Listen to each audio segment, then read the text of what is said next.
All right, good morning, everybody. Welcome, colleagues, staff, members of the public to our Perth County Council regular council meeting Thursday, March 5th, 2026.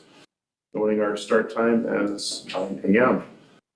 At this point, I would call upon everyone to pause for a moment of reflection, please.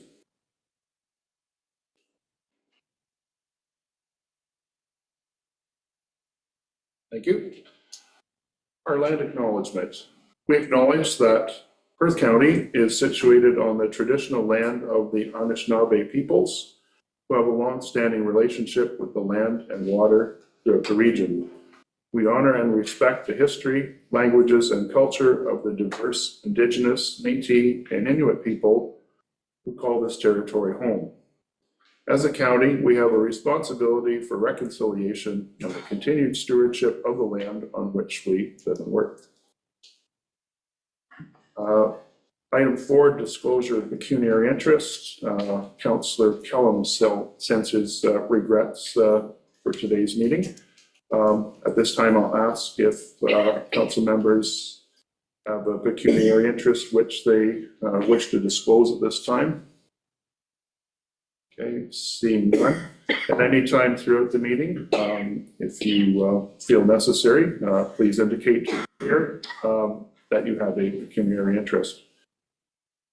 Item 5, confirmation of the agenda. We'll turn to Clerk Sager to ask if there has been any additions, deletions, amendments to the agenda for today. Thank you. So through the warning, just an amendment to the agenda, item 8.4.2, the 2026 stewardship program intake results. We're going to move it to item 14.2, so just further in the agenda. Okay, and that will be part of the reporting out portion? Yes. 14? Yeah. Okay, thank you.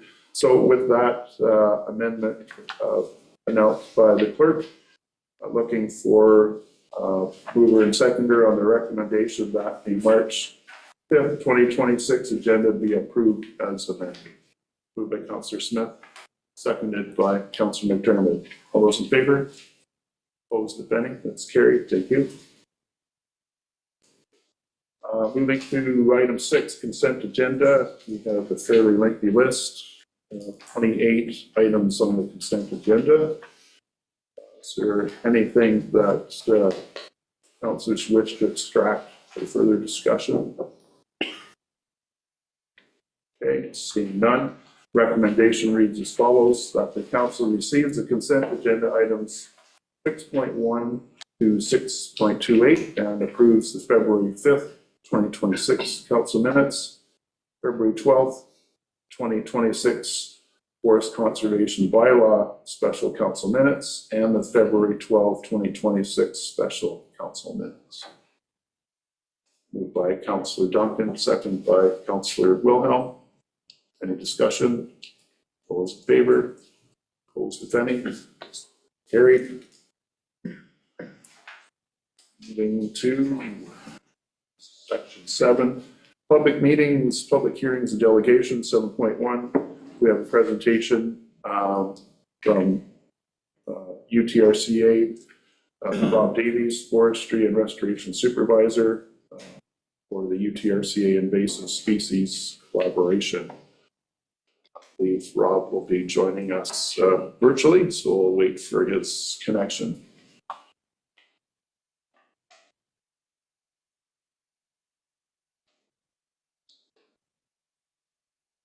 Okay, can everyone hear me?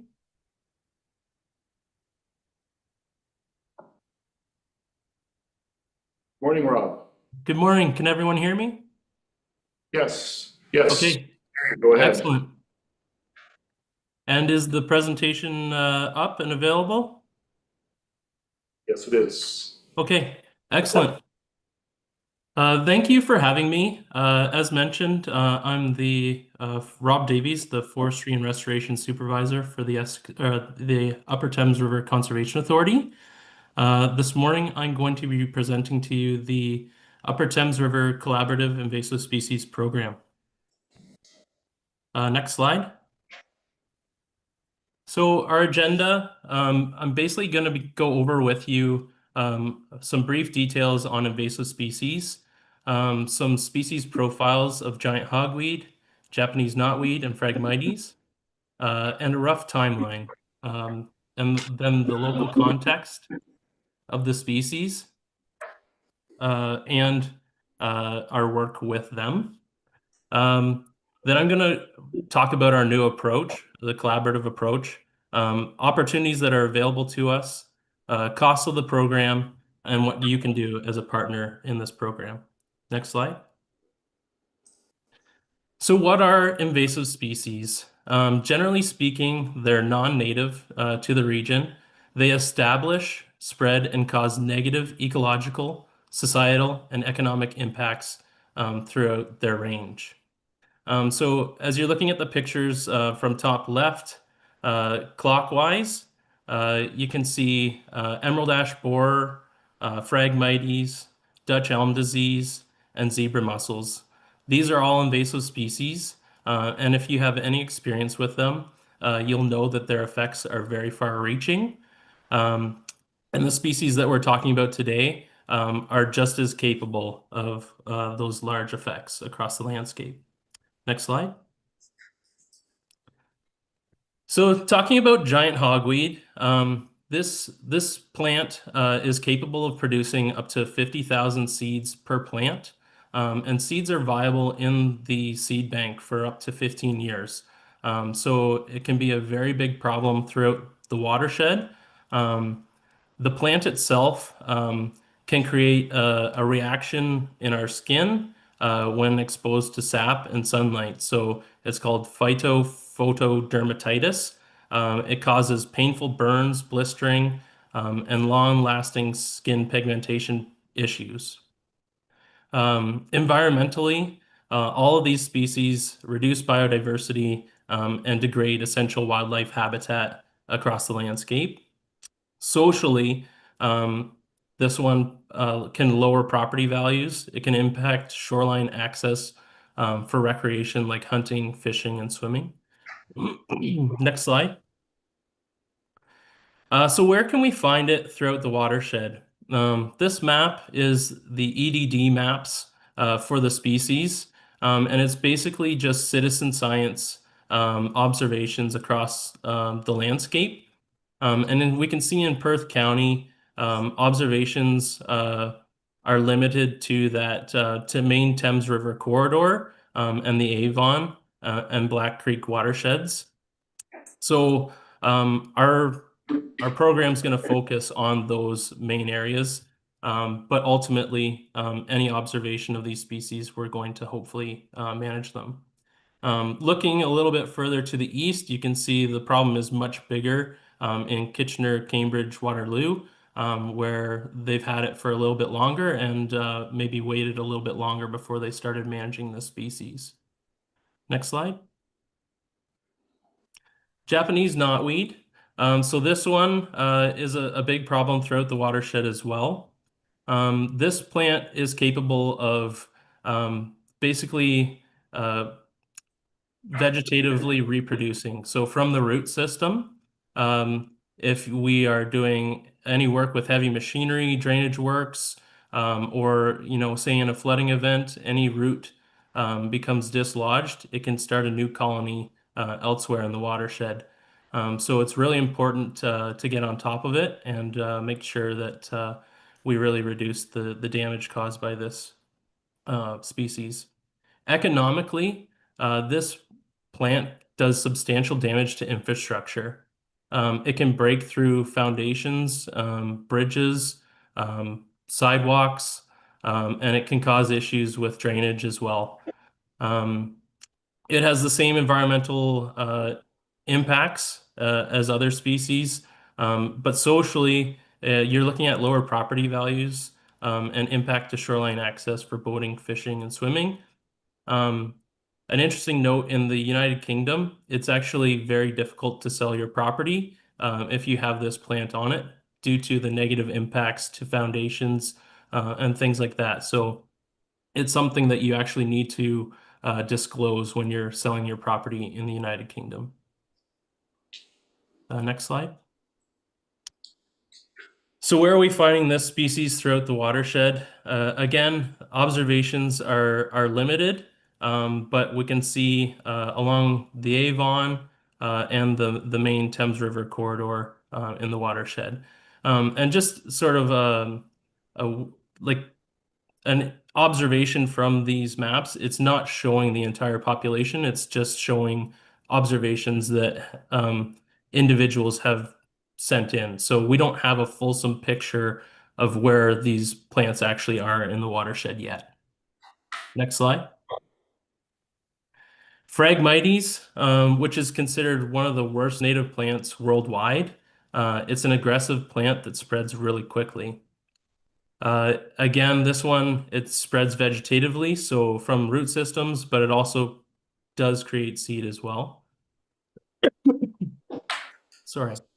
Impacts include substantial damage to infrastructure, reduced agricultural yields, impeded drainage, and it increases roadside maintenance for municipalities. In areas on roadsides, it can also impede sight lines along roads. So you can have increased traffic accidents due to stop signs not being observed or things like that. You can have large monoculture stands creating a fire hazard. Um, in Essex County, they've had large wildfires as a result of this species. Next slide. So where can we find this species in Perth County? This is a map from Perth County observations over the past couple years and their Phragmites management program. It only includes Perth County roads, so you're not seeing lower tier municipalities and you're not seeing private lands. So in this instance, we're only seeing a very small piece of the puzzle, and chances are it's county-wide. Next slide. So a rough timeline of Upper Thames experience with invasive species. We've been working against them for roughly 20 years. We've been working with individual municipalities on a fee-for-service basis with West Perth, City of Stratford, and the town of St. Mary's. We've been working with private landowners, again at a fee-for-service. We've had very limited uptake due to just staff availability, but also the sheer cost of dealing with it on a landowner by landowner basis.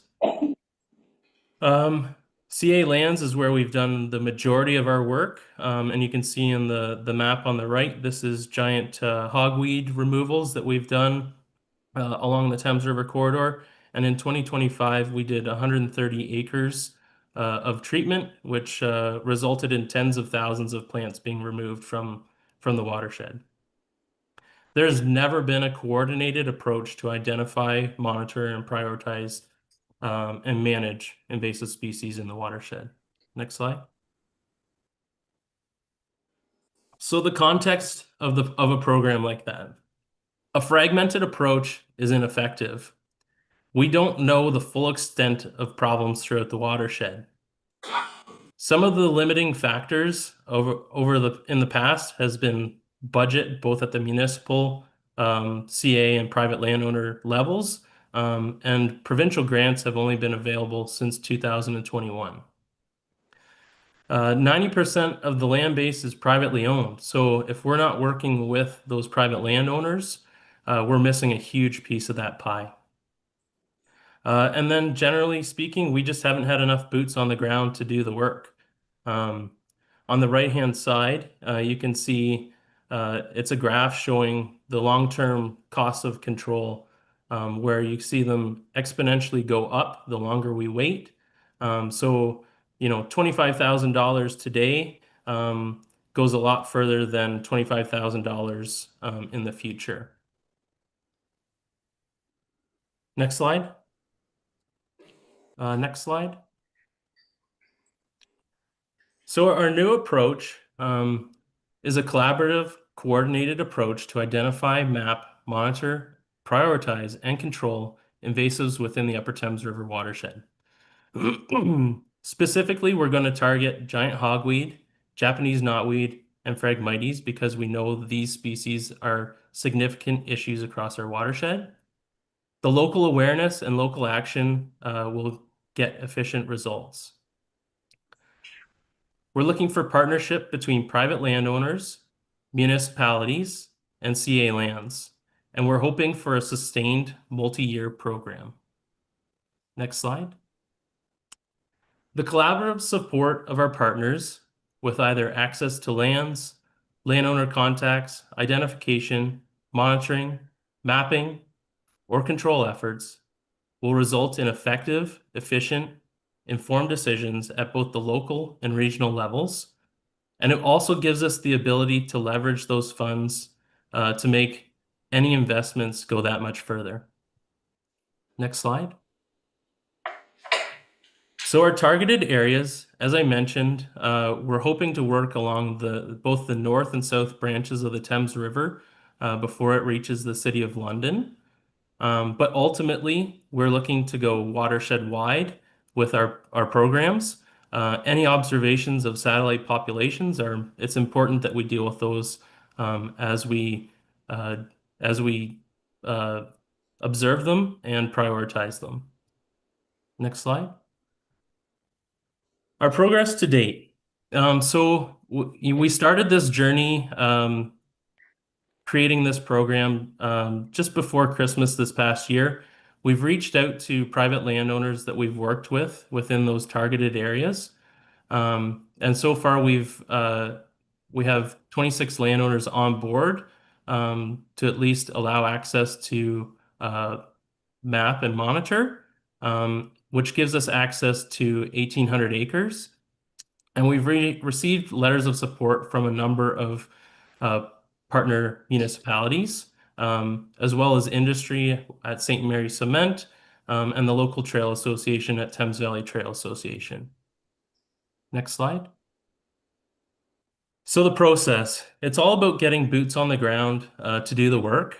Timing for these species is very critical, both at the mapping and monitoring, but also treatment stages. So with giant hogweed, we're looking at doing mapping and monitoring as well as treatment at the same time.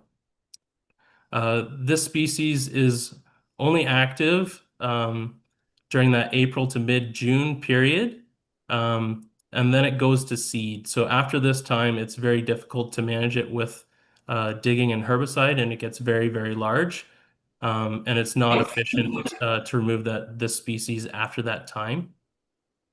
With Phragmites and Japanese knotweed, we intend to do the mapping, monitoring, and prioritization at the same time as we're undertaking work on giant hogweed.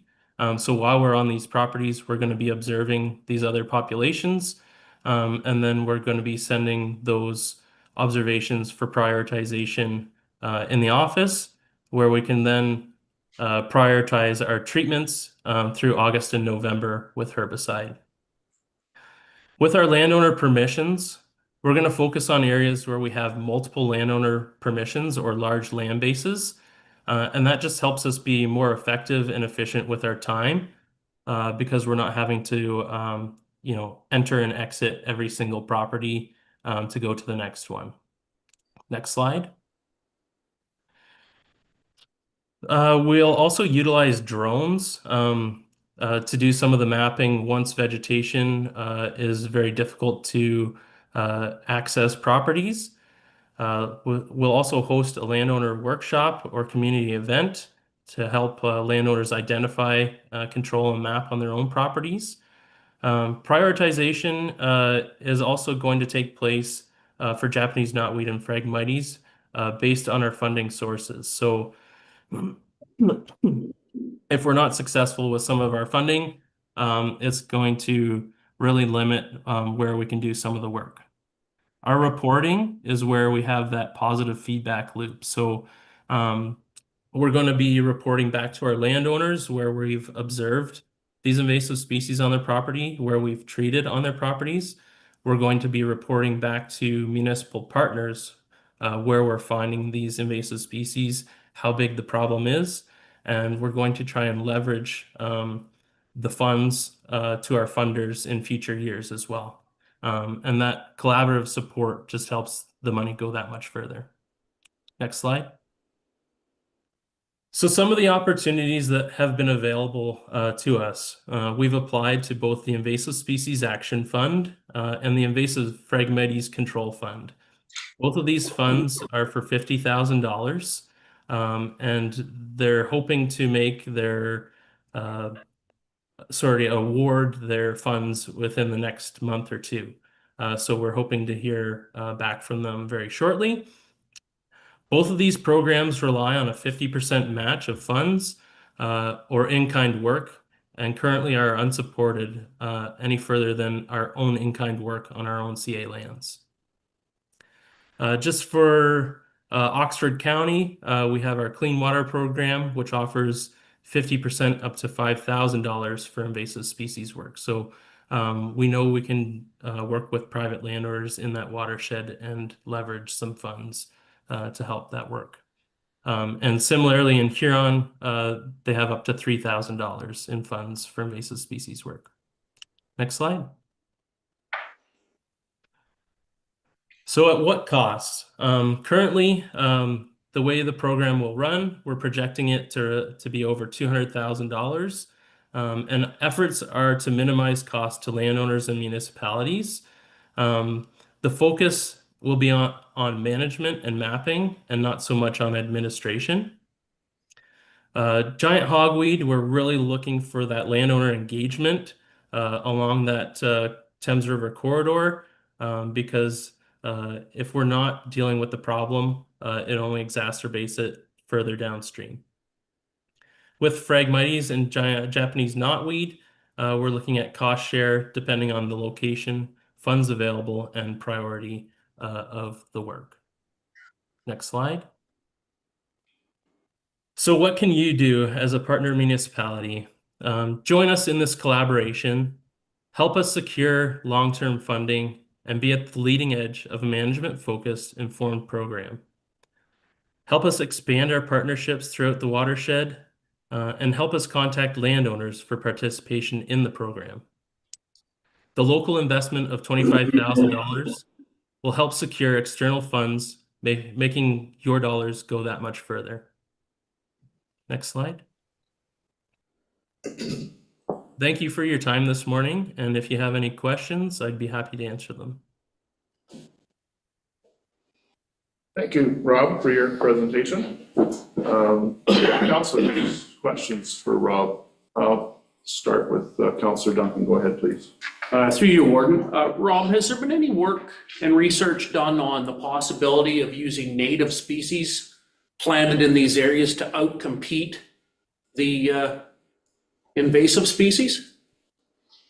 Yeah, that's typically work that's done after the control has taken place. Part of this program will be restoration of sites where natural restoration won't take place on its own. So where you have been dealing with, like, say, a large population across a larger landscape, we would probably go in after and seed with native seed to prevent future populations from getting established in that area. Thank you. Councilor Kasenberg, then Councilor McKenzie, and then Deputy Whitmore. Go ahead, Councilor Kasenberg. Thank you. If I might, of course, your conservation authority represents a portion of Perth County. I live in the portion, of course, represented more fully by the Maitland Valley Conservation Authority, and I know that Councillor Duncan is the vice chair of the board of that organization. Can you tell me a little bit about whether you're coordinating with Maitland Valley and with Grand River, in fact, as well, and maybe even Oswald Bayfield, for the sake of trying to address these threats across all of the areas of Perth County? Yeah, generally speaking, I know Grand River has an established invasive species program, and Asable Bayfield as well. Because we're relatively new to this collaborative approach, we have been working closely with Asable Bayfield, and they have a very robust Phragmites management program, and they have done some giant hogweed in the past. But that's certainly something that we would look to establish as we move forward with this program. Supplemental? Go ahead. One other, not necessarily supplemental, I'm just sort of curious. You talked about the importance of boots on the ground. And certainly that intrigues me in terms of community action. Are there ways that citizens can be recruited into this effort besides giving money or volunteering access to their properties so that we can really amplify the efforts? Certainly I can speak in North Perth of citizen groups that have been involved in the Middle Maitland River regeneration renewal projects. And so I'm wondering if there's an opportunity for a citizen core, if you will, to be of assistance in your work. Yeah, we hope to have some sort of community events where I'm initially in this first year, I'm looking at sort of like the Thames Valley Trail Association, working with them and their landowners along the Thames River corridor, and sort of hosting a community event where landowners can show up. We can show them how to identify these species, and work with them to map and monitor on a given day. Alternatively, where we have a large landowner base, we also might send out um, an invitation to participate with us while we're out there on their lands, so that they can identify on their own properties and have a better sense as to the issues moving forward with their own properties. Okay, thank you. Councillor McKenzie, you're next on the list. Well, I appreciate your presentation. And it puzzles me looking at your mapping, and I realize that you are Upper Thames, and that explains the mapping. But when I look at it, and I don't think it's because they're better living than what we are, but I didn't see anything north of West Perth. There's no red dots there at all. So my question really is how does this get established in an area? Like, is it initially, like, is it by birds, or is it certain farm operations that have brought something in? Like, again, looking at your maps, because I'm from West Perth, I take interest in it, but it seems to be along the Thames River, halfway up in West Perth, and it just keeps going down, and it carries on into Perth South. Yeah, so it depends on the species. Specifically with Phragmites, seed sources can come in on birds, like you mentioned, so ducks on their feathers, and then it can get established in the like the ditches and drains and things like that. Alternatively, with giant hogweed and Japanese knotweed, these ones initially got established because of the landscape trade. Japanese knotweed actually has, very aesthetically pleasing flowers on them. A lot of old properties throughout the watershed have Japanese knotweed planted on them. And what happens is eventually the landowner realizes how this plant can spread. They try and do something with it, and maybe they dispose of it somewhere that they shouldn't have, and it gets exposed to vectors of travel. So, whether it gets into the water system or gets just placed on the back bank or something like that, and then slowly spreads from there. So, that's how that one has spread. Same with giant hogweed. Initially, it was kind of a novelty plant. It grows extremely tall, so landscapers had it in their gardens, and then this plant created 50,000 seeds, or they disposed of it in a manner that they shouldn't have, and those seeds are now in that Thames River corridor where they're free to spread. And yeah, they're busy doing that. Thank you. Deputy Warden Orr, you're next, please. I have two questions. Rob, you touch base here on the Oxford County Clean Water Program and the Huron Clean Water Program. Is there a Perth Clean Water Program? I'm doing some research and it's been highlighted. We've just never donated to it, right? Well, there's the Perth Stewardship Program, but it's only been established for tree planting so far. But yeah, we would certainly love to see this program rolled into a Perth County program. I'm not actually referencing the stewardship program. Is there a Perth Clean Water Program? There's not at this time, no. Okay, there is reference in another manual, so I wanted to clarify that. Secondly, I mean, you have been to my property, you see the phragmites that I have and that I try to deal with on a regular basis. I am a little nervous because I know that if you come and treat my phragmites, that I'm going to lose my trees that are affecting it. I'm a little nervous about us taking care of the phragmites and what it will do to the landscape along the riverside. Do you want to touch base about that? Yeah, I mean, it's going to be done on a targeted basis. At first we're looking at dealing with those sort of satellite populations where it's relatively small, but it could establish a very large population. It's targeted specifically to the plants that the target species. But that being said, with spray, you are going to have some drift. So on a property like yours, where it's interspersed between willows and things like that, you are going to have some negative impact to those. But as mentioned before with the previous question, those are also sites that you would look to do restoration after the fact. Thank you.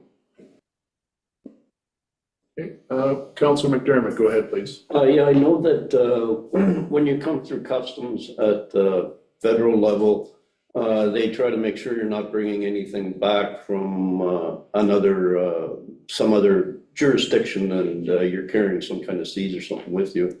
But do they have any kind of a program in Ontario, like if you want to import some other kind of plant or anything like that, they check it out before you can do that?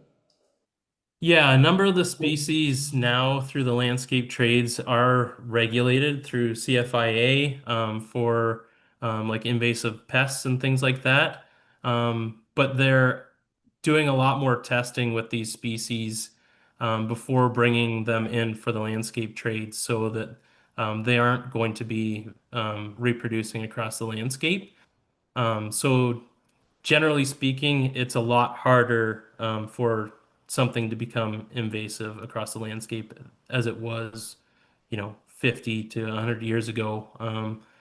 Because a lot of that Japanese knotweed was probably, 50 to 100 years ago that it was introduced. Thank you. You're on the table. We'll go back to Councilor Kasenberg and then Councilor McKenzie. Just one more, and perhaps this is staff that can help with this. With regards to invasive species, it would make sense, of course, there'd be some regulatory framework within either the upper tier or the lower tier municipalities that address invasive species. I'm pretty sure that that's the case, but I'd like to sort of understand the sort of bylaw framework that may exist around invasive species in Perth County. If perhaps the CAO or the clerk could speak to that, that would be helpful. Okay, I'll turn to staff. Right, CAO Wolf, do you want to respond? So through the warden, we do have a weed inspector. But the details of that, I mean, we could bring that forward in terms of specifics that he looks at. And I know he's out on properties. He works with homeowners, property owners on invasive species and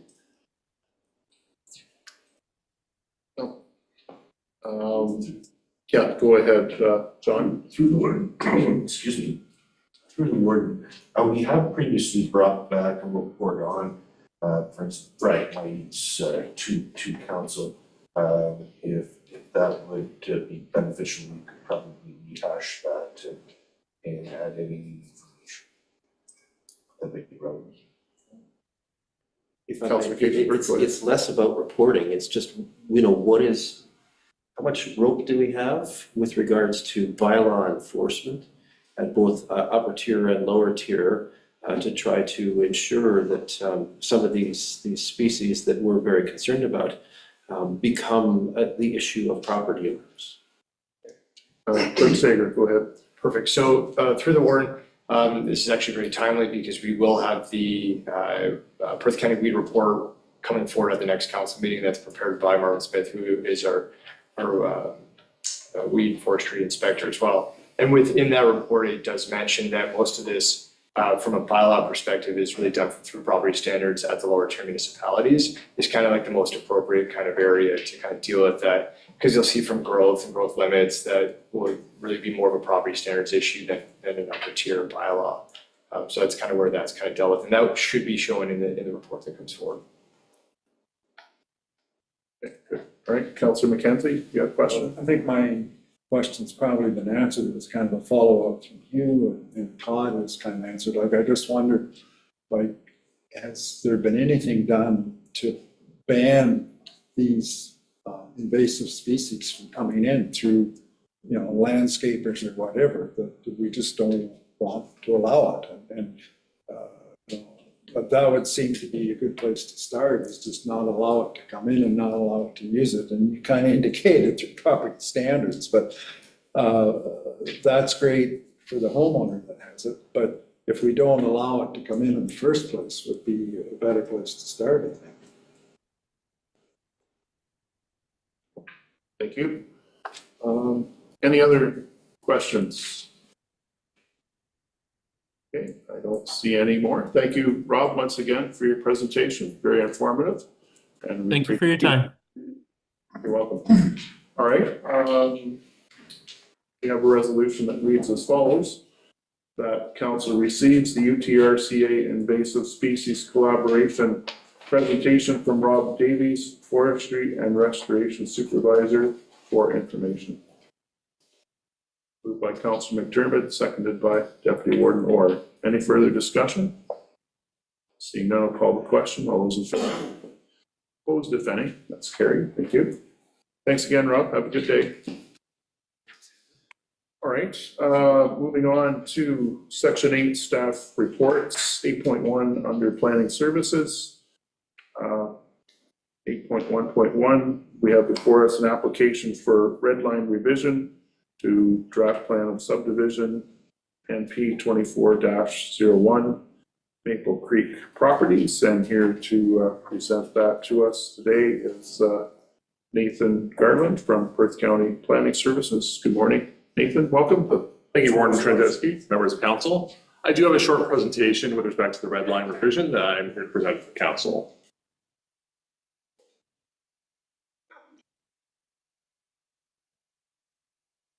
Great job. So the application is for a requested red line revision, which is an amendment to an approved set plan of subdivision. So it's just correcting or changing some of the subdivision lines after the fact. That's been approval. So the subdivision number is NP 2401.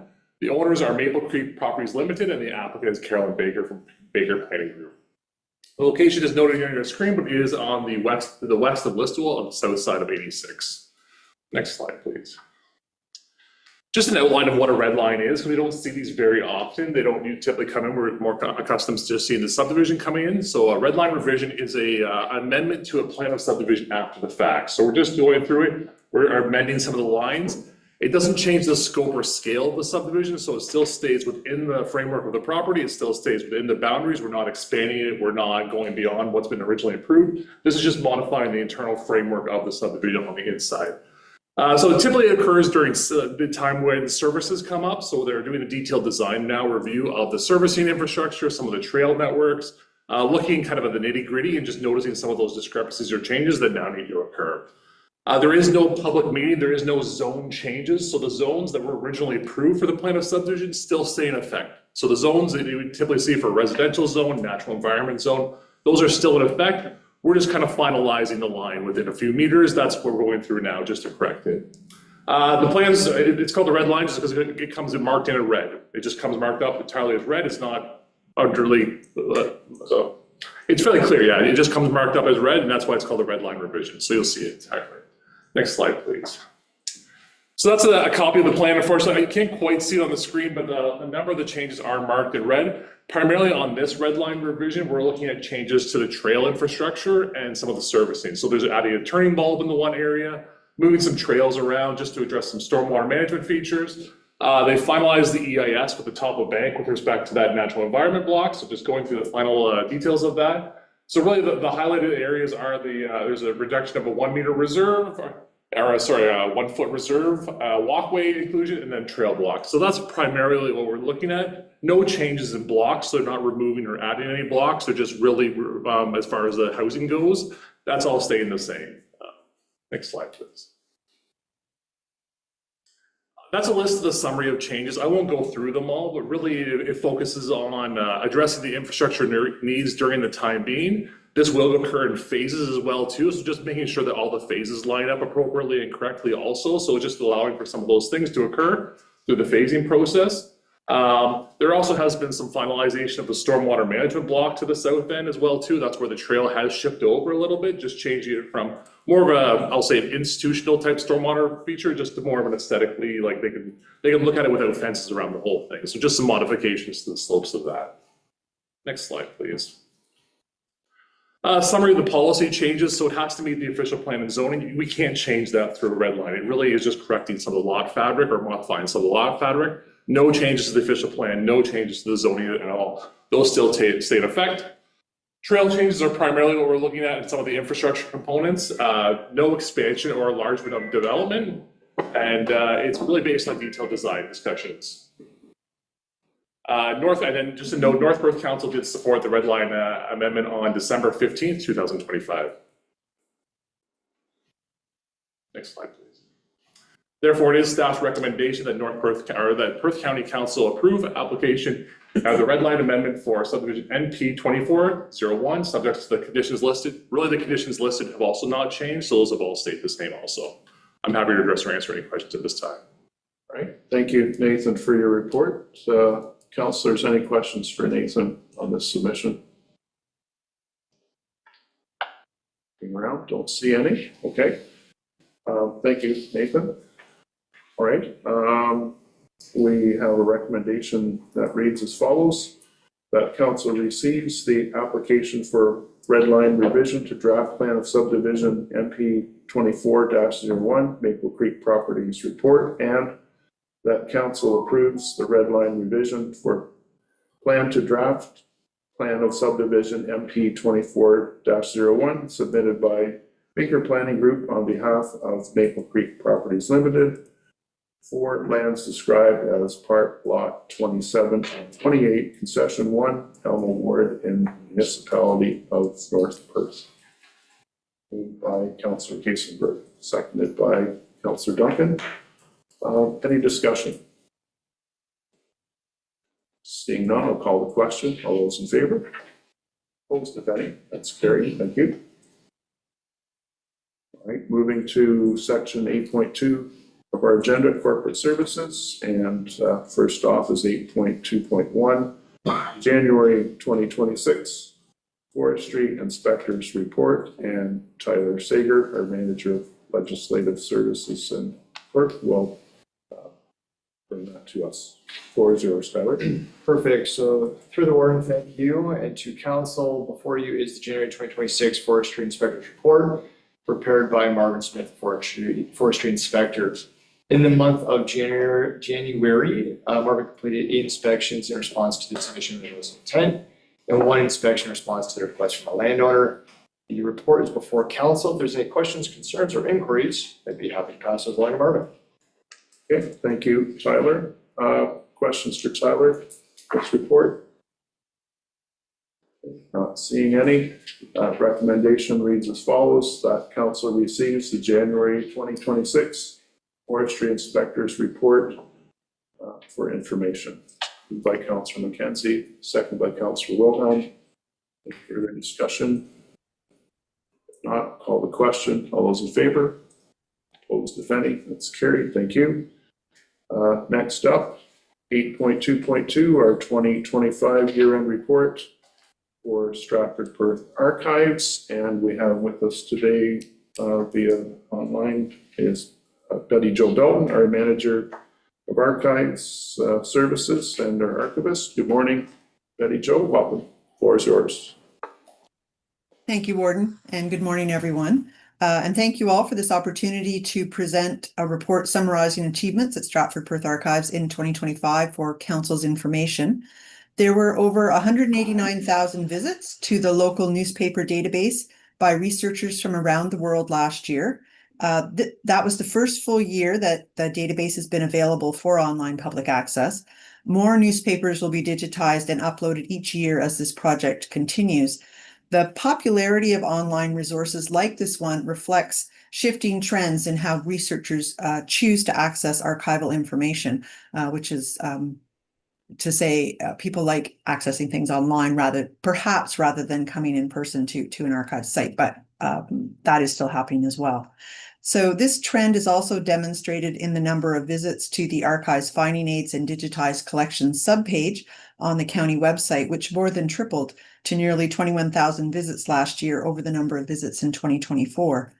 Having said that, as I said, the number of in-person researchers and visitors continues to grow back towards pre-pandemic levels, and Stratford Perth Archives staff strive to support those folks as well, as we always have.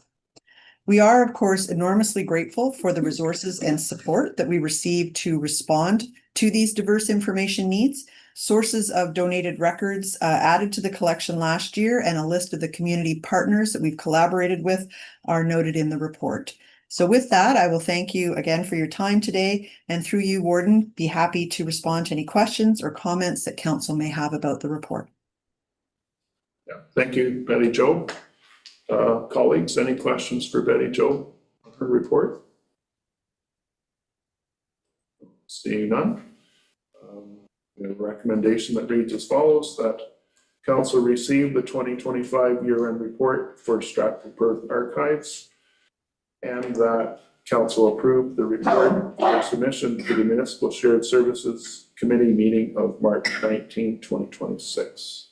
Moved by Councillor Smith, second by Deputy Warden Moore. Discussion.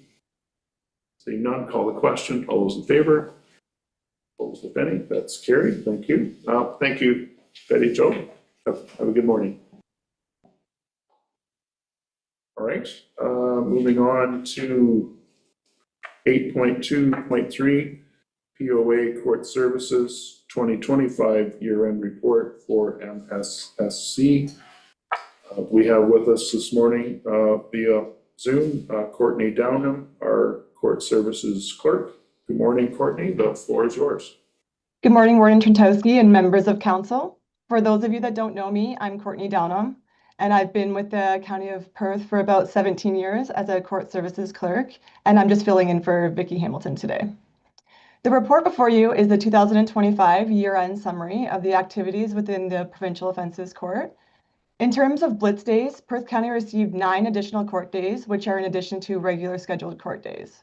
Perth County did not have any closures due to lack of judicial resources for this year. Perth County engaged in discussions throughout 2024 and into 2025 with the acting Crown Attorney regarding the download of Part 3 prosecutions.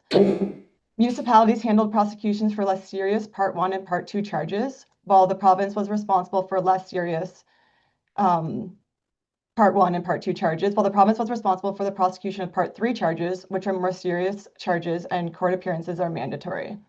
An example of this would be when summonses are issued. At the February 20th, 2025 Council meeting, Council approved the transfer of Part 3 prosecutions from the province to the municipality, and the municipality officially assumed responsibility of Part 3 matters on June 2nd, 2025. The report shows you a 4-year comparison for charges filed, breakdown of charges, fines collected, as well as budgeted revenue compared to actual revenue. The POA Court Services Division has continued to cover operating costs. The current forecasted amount to be distributed is approximately $98,050, which is an increase of 75% than originally projected. The county is in the process of finalizing the 2025 year-end figures, and the final distribution amount remains subject to change. the intermunicipal service agreement between Stratford, St. Mary's, Perth County, and the lower tiers. It outlines the fine revenue distributed to each St. Mary's, Stratford, and Perth County based on the location of the offense, and then is then distributed to the lower tiers based on weighted assessment. That concludes the report, and if anyone has any questions, please let me know. Very good. Thanks, Courtney. Colleagues, questions? Start with Councillor Kasenberg, please. Go ahead. Thank you. Good morning, Courtney. My questions are, of course, about the blitz dates and our regular pattern of courts. Can you comment on how many court dates are part of the sort of regular schedule? And therefore, you know, with 9 extras, I'm kind of trying to understand the impact and demand, and curious about how we're doing with that backlog. Can you comment on that? Sure, through the warden. So our 9 additional court dates basically right now are falling on every second and fifth Thursday of the month. And this is around obviously our JPT dates. We have judicial pretrial dates. It used to be once every month. And I think we have 4 judicial pretrial dates so far for the first 6 months this year. Our regular scheduled court days are Part 1 days and Part 3 days. So every Tuesday, we have a Part 1 day or a Part 3 day. So it's looking at if we have additional blitz days as well as our regular scheduled court days and a pretrial day all in 1 month, we could have up to 9 court days in 1 month. I don't know if that helps or not. And there was, if I might, Warden, there was reference to a backlog. Are we making progress against the backlog? Like it would be ideal that we didn't have a backlog, but you know, how are we doing against that? Through the warden, yes, for sure. Just looking at the numbers that I'm giving right now, it looks like we are caught up with our backlog. We're dealing with only a few matters from 2024, and other than that, it looks like we're into 2025 matters. Thank you. Any other questions for Courtney? Seeing none. Recommendation reads as follows, that council receives the POA Court Services 2025 year-end for MSSC report, and that council approves the report for submission to the Municipal Shared Services Committee meeting on March 19, 2026. Moved by Councillor Kasenberg, seconded by Councillor Wilhelm. Any further discussion? Seeing none, call the question. All those in favor? Opposed, if any? It's carried. Thank you. Thanks, Courtney. Have a good morning. Thank you. Thanks for your time. All right, moving up to 8.3 paramedic services, 8.3.1, the paramedic service annual update 2025, Municipal Shared Services, MSSC. Mike Adair, Chief of Paramedic Services, sends his regrets. In his stead, Deb Hunter, Deputy Chief for Mobile Integrated Health, will provide the presentation. Good morning, Deb. The floor is yours. Good morning. Good morning, everyone. Through the warden, I am here today on behalf of Chief Adair, who is away this week. In front of you is our annual update from Paramedic Services. We've listed a few of our bigger 2025 accomplishments that really took our whole team to cover. We focus on moving projects forward and strengthening operations across the service. To start, we want to thank our staff for the care and respect they show our patients and each other. And also a big thank you to our health system partners for their collaboration and support, and to our emergency services partners for their day-to-day support and participation. 2026 will be another year of growth and change for us as we work on our master plan to help guide decision-making around resources and physical capital. We'll have big changes in our dispatch system with MPDS rolling out in the fall, and the deployment of our new ZOL monitors. We have noted a 6.9 increase in call volume over the last 2 years. And we have continued to meet our response time regulations. And we also recognize that this is another point highlighting the importance of our strategic plan to ensure we're making informed decisions on deployment and resource allocation. Our hospital partners continue to engage in meaningful meetings to work through the concerns around offload delays and to work on solutions collaboratively. We're grateful for the support of Medavie, and in this report have highlighted some of the programming we have been able to access through their services. We want to thank each and every one of you here for your continued interest and support of our paramedics and the work we're doing. And if there are any questions, please feel free. Okay, thanks, Deb. Questions from colleagues on Deb's report? No, don't see any. All right. In that case, recommendation reads as follows, that council receives the paramedic service annual update 2025 municipal shared services MSSC report, and that council approves the MSSC report to be presented during the March 19, 2026 MSSC meeting. It was by Councillor McKenzie, seconded by Councillor McDermott. Any further discussion? Seeing none, I'll call the question. All those in favor? Opposed, if any? That's carried. Good morning. All right, moving up to section 8.4, Public Works. 8.4.1, we have the Perth County Stewardship Program. And joining us will be Hannah Cam, Resiliency and Stewardship Coordinator, along with Don McClellan, the Department Director of the Public Works. So, Hannah, John, the floor is yours. Go ahead.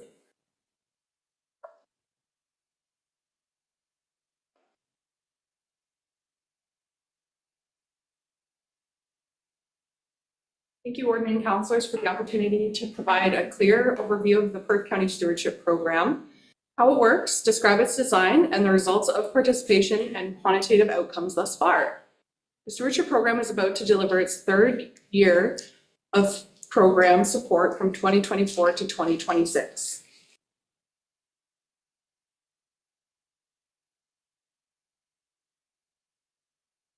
Perth County Stewardship Program was not developed in isolation. Rather, it operationalizes explicit directives embedded within 4 foundational county policy documents.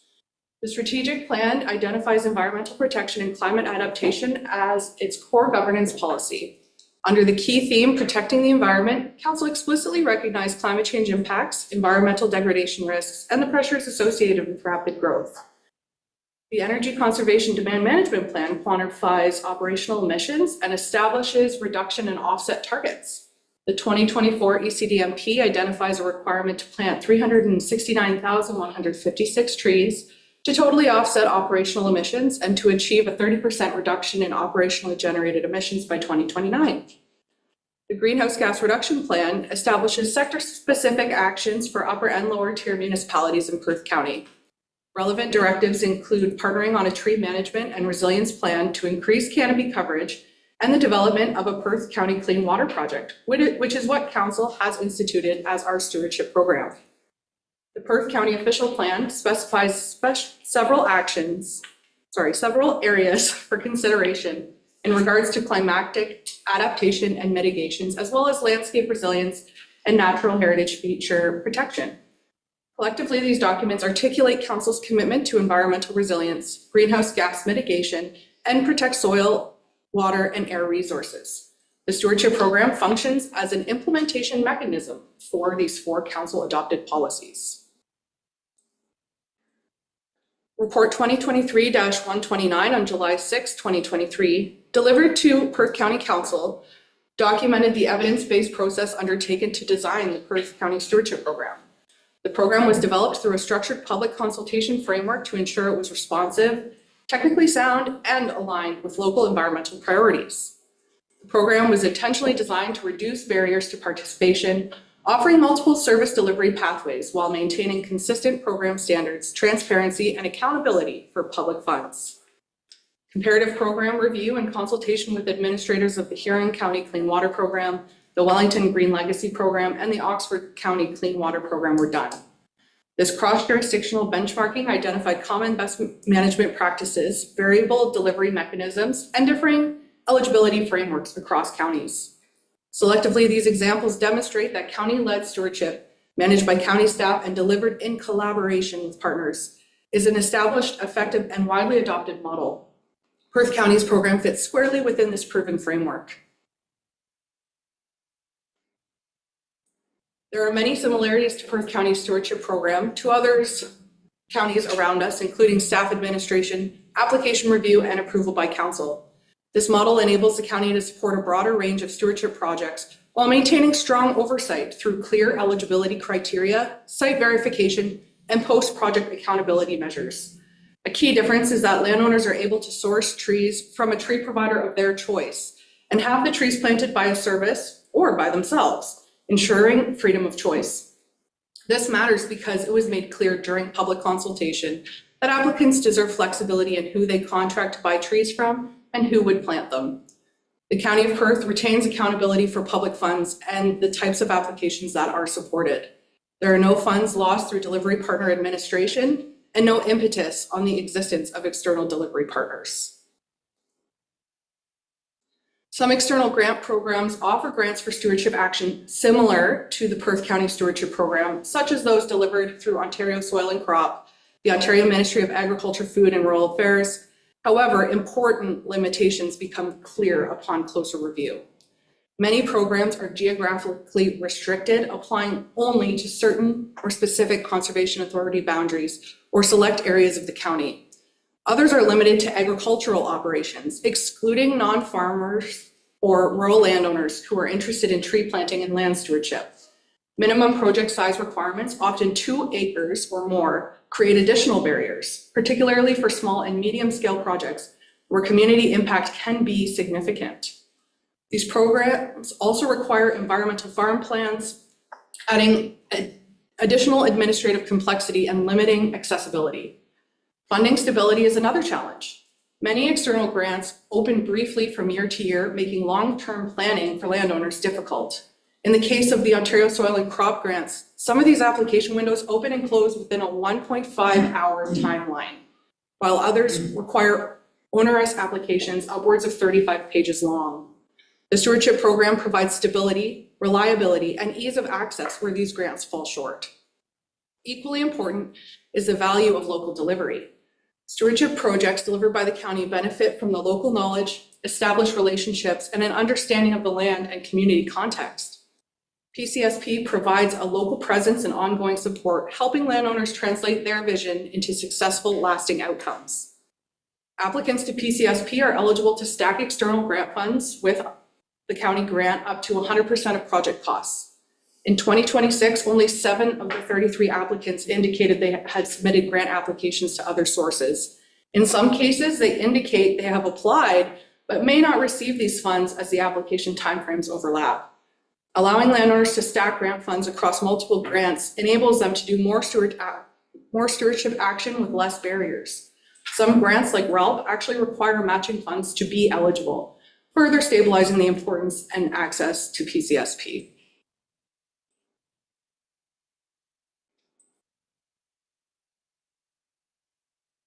The Perth County Stewardship Program is a county-led, action-based grant program designed to accelerate the adoption of best management practices that enhance land, water, and forest health. Administered by county staff, the program is an implementation mechanism for council-approved environmental and climate objectives by providing direct financial and technical support to landowners undertaking stewardship projects. At its core, PCSP reduces financial and administrative barriers to voluntary environmental action while ensuring technical oversight, accountability, and measurable ecological outcomes. The program presently supports 2 primary stewardship categories, being tree planting and forest management plans. Tree planting emerged as the highest priority initiative through the public consultation process and was therefore deployed as the program's initial funding stream. Additional high-demand stewardship categories identified for future phased expansion include agricultural best management practices, manure storage improvements, drinking water protection, water quality and aquatic habitat projects, erosion control structures, cover crops, invasive species management, and climate change initiatives. PCSP operates on a structured, transparent annual cycle aligned with appropriate seasonal implementation windows during spring and fall planting periods. When funding permits, 2 intake periods are offered annually. A typical spring cycle administration timeline is shown in this diagram. From September to October, program promotion and public outreach occur. The application intake period is offered from October to January. In January, staff complete a technical review for eligibility and feasibility. In February, the applications are reviewed and endorsed by the Perth County Agricultural Working Group with final approval by County Council. From March to June, project implementation is approved and applicants complete their projects. And from June to August, applicants will submit final reports where staff verify project completion and grants are dispersed upon completion. Between September and October, the consolidated program impact is also reported to County Council. The PCSP employs a multi-channel promotion strategy to maximize visibility for landowners and community groups while remaining fiscally conservative. Core outreach methods include the county website as a central information hub, media releases, local newspaper articles, and municipal tax inserts. Presentations to local groups, information sessions, and one-on-one consultations also occur. But word-of-mouth recommendations from conservation authorities, contractors, and previous participants play a huge role. These coffee shop or kitchen table chats are where trusted advice and program reviews happen, often garnering more follow-up interest than a professional media release. Good public service provision is essential to this occurring. The program was also featured in Omer's Community in February 2025, which further highlights its reach and impact. Taken together, these approaches make the program both visible and accessible, ensuring that interested landowners and groups can easily learn about and engage with stewardship opportunities available to them. So how does a landowner apply for and receive funding through this program? The Perth County Stewardship Program is designed to accommodate a variety of entry points for eligible applicants, including accessibility, technical support, and flexibility in project delivery. These 4 common pathways illustrate how landowners and groups engage with the program. So applicant A, a landowner approaches a CA about tree planting, CA being Conservation Authority. The CA identifies eligibility for PCSP funding, sometimes confirmed through an email or a call to the stewardship coordinator. The application is submitted by either the landowner or the CA. In applicant B, a landowner hires a private contractor for a windbreak and sources the trees and plans from a contractor. The contractor or landowner identifies PCSP grant eligibility and sometimes calls for confirmation. The application can be submitted either by the landowner or the contractor. In applicant C, a community group contacts county staff directly or works with a CA or contractor. County staff may need to explain the stewardship program, connect the group to a CA or to a contractor, assist with a project plan and application, and may attend a planting event to support the project. And applicant D, a landowner saw an advertisement for the stewardship program funding. They have an idea for a project, but they don't know where to start, so they contact county staff. County staff will identify their local CA and a local contractor to support freedom of choice to refer, and provides the landowner with more information about PCSP eligibility, criteria, or other ways they can enhance their plan to have multiple benefits. One of the most remarkable aspects of the Perth County Stewardship Program is the relationships that are built along the way. Experience from PCSP shows that the common thread in every successful project is collaboration. Multiple community members coming together to bring a vision to life. These relationships often begin with one project, but can last for decades. When people feel supported, the impact extends far beyond one project. It strengthens trust, builds networks, and inspires future stewardship action across the county. Maintaining a program that is predictable, steadfast, and trusted will be a key to its ongoing success. Once an application is submitted, the PCSP isn't just a paperwork exercise, it's a collaborative process. County staff works closely with applicants and delivery partners to strengthen projects from the ground up. Applications are reviewed for eligibility and ensured to meet program objectives and best management practice standards. Strengthening projects includes adding opportunities for additional benefits like creating wildlife feeding and nesting habitat, increasing species diversity for greater ecological resilience, and establishing habitat linkages or cover crops. Landowners vocalize appreciation for this knowledge, and the suggestions are often taken in stride. The Agricultural Working Group then reviews the recommended eligible projects while staying within the annual funding envelope, helping to ensure resources are allocated effectively. Finally, County Council receives the recommended applications for final approval. Once approved, grant letters are sent to the applicants and they can move forward with implementing their projects. The governance process balances technical expertise, community input, and transparency, providing applicants with confidence that their projects are reviewed carefully and fairly while ensuring county resources are used responsibly. Once a project is approved, implementation is led by the landowner. Verification ensures that each project is completed as planned. Applications submit photos and final reports, and site visits are conducted when necessary or when invited to provide additional guidance and confirm completion. Grant payments are issued only after this verification, ensuring accountability and proper use of funds. Equally important, this phase of time is a time of pride and celebration. Participants are often eager to share their final updates, showcasing the tangible results of their efforts and the positive impact on their land and community. By combining oversight, support, and celebration, the program not only ensures projects are successfully delivered, but also fosters lasting connections. After projects are completed, reporting out and accountability are central to the PCSP. County staff provides a project outcomes and environmental impact metrics, preparing an annual final report that is presented to County Council. These results are shared with the public, ensuring transparency and highlighting the program's achievements, meaningful projects, tangible environmental benefits, and stronger, more resilient communities. Regular reporting demonstrates impact and ensures every dollar invested delivers value for the county and its residents. You may be curious about the types of projects the stewardship program has supported.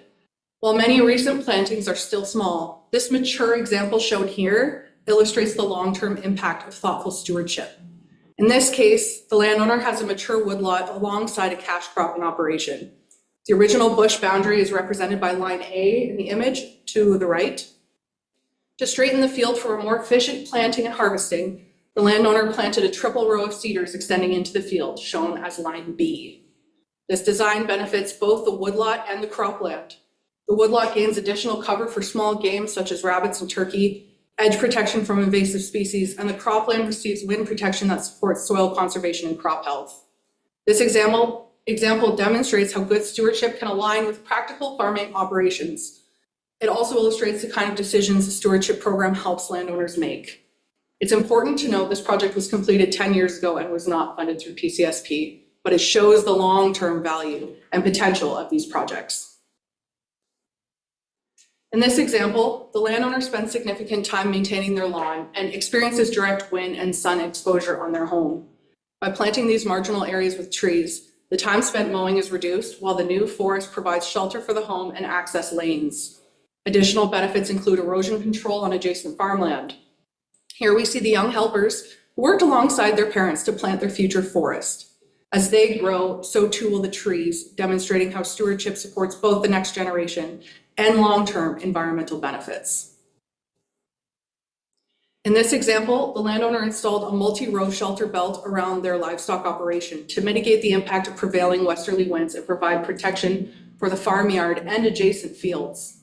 By using multiple tree and shrub species, the shelter belt enhances biodiversity and supports wildlife habitat, while also providing summer shade, lowering temperatures in the yard and barn, which help reduce heat stress for both livestock and workers. This project demonstrates how stewardship can improve farm worker productivity, animal welfare, and environmental resilience simultaneously. This landowner was concerned about frequent high winds, topsoil loss, and low forest cover in the watershed. To address these challenges, they reinforced an old fence row by planting a double species windbreak. The new windbreak provides year-round protection from wind, helps prevent soil erosion, and enhances biodiversity. And finally, in this project, a large property adjacent to a riparian zone was restored with a diverse mix of trees and shrubs. The initiative engaged 100 secondary school children and 8 teachers, along with 10 community volunteers and other collaborators, demonstrating strong leadership, hands-on learning, and a commitment to developing practical skills and work ethic.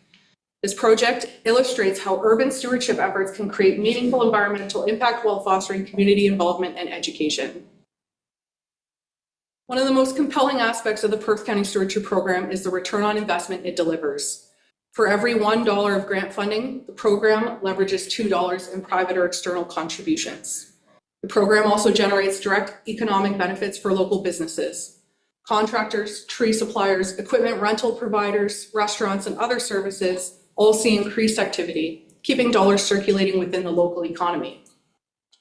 Program popularity is evident. In 2 of the 3 years it's operated, demand exceeded available funding with more applications than the program could support. The 1 year it was not oversubscribed reflected adjustments to eligible expenses and limitations on larger scale projects, rather than a lack of interest. Implementation partner feedback suggests that around 20 applications were not submitted in 2025 due to these eligible expense changes. If they had been submitted, the program would have again been oversubscribed.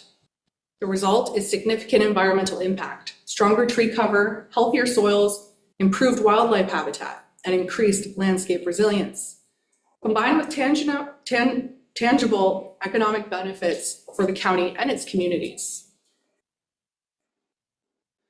Perth County Stewardship Program has been used across the county with particularly strong demand in wards and sub-watersheds most in need of stewardship. These initiatives engage hundreds of volunteers and youth in hands-on planting events, providing meaningful experiences that inspire stewardship and environmental actions for years to come. In total, 28,429 trees have been planted or are scheduled to be planted this spring, with the majority in the landowner stream. During public consultation, landowners emphasize the importance of freedom of choice to work with either conservation authorities or private contractors, while maintaining equal access to grant funding. The intake data confirms that this objective is being achieved. Participation is distributed across both CA-delivered and contractor-delivered projects, demonstrating that the program successfully reaches landowners regardless of their service provider. Intake results indicate that this flexibility expands program reach, encouraging participation from landowners who may not otherwise engage or be eligible through other channels. Rather than duplicating existing programs, PCSP fills a gap identified by the public and complements other opportunities offered by various providers, maximizing uptake, accessibility, and stewardship outcomes for the county. Among the 70 final landowner stream reports, we see a vivid picture of dedication and pride. Landowners are working hard on their projects, often with their whole families.